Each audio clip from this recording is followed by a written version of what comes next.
Добре дошли в кодът на човека. Преди да научиш първата си дума, преди да направиш първата си крачка, преди да разбереш кой си, животът вече е започнал да оставя своите следи в теб.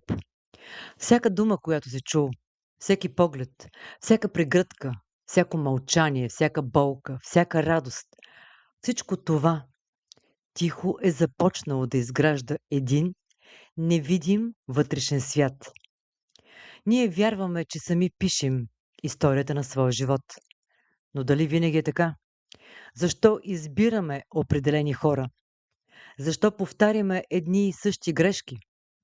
Защо понякога сменяме работата, града, партньора, а усещането вътре дълбоко в душата ни остава едно и също?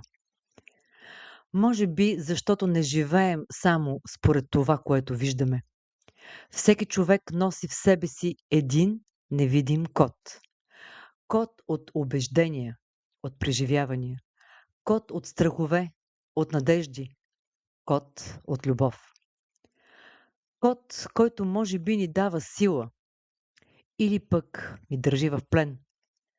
Но има и една добра новина. Този код не е присъда. Той не определя завинаги кои сме. Защото човекът притежава един огромен дар – осъзнаването.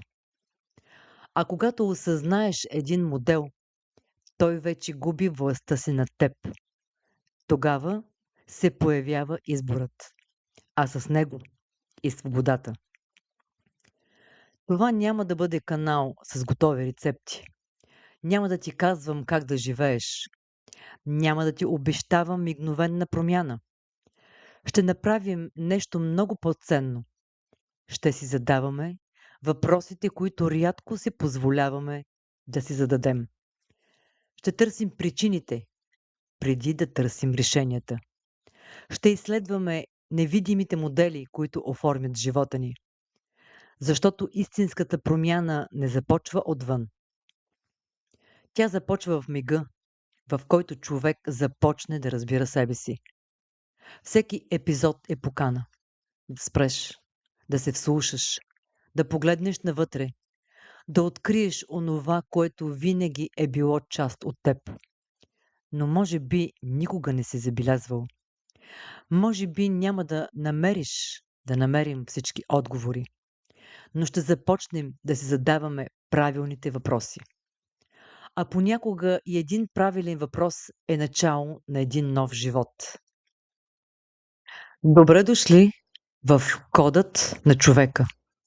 Ако вярвате, че разбирането на човека е едно от най-важните пътешествия в живота, абонирайте се за кодът на човека. Тук няма да търсим съвършенството, ще търсим истината. И заедно ще разкриваме невидимите модели, които оформят нашите избори, нашите взаимоотношения и съдба. И преди да си тръгнете, искам да ви оставя с един въпрос. Ако можехте да разгадаете само един код в себе си, кой би бил той?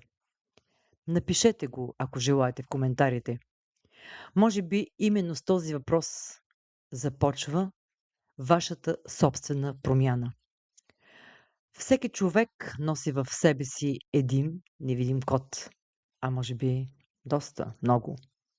И когато ги разберем, започваме да променяме живота си. До следващият епизод.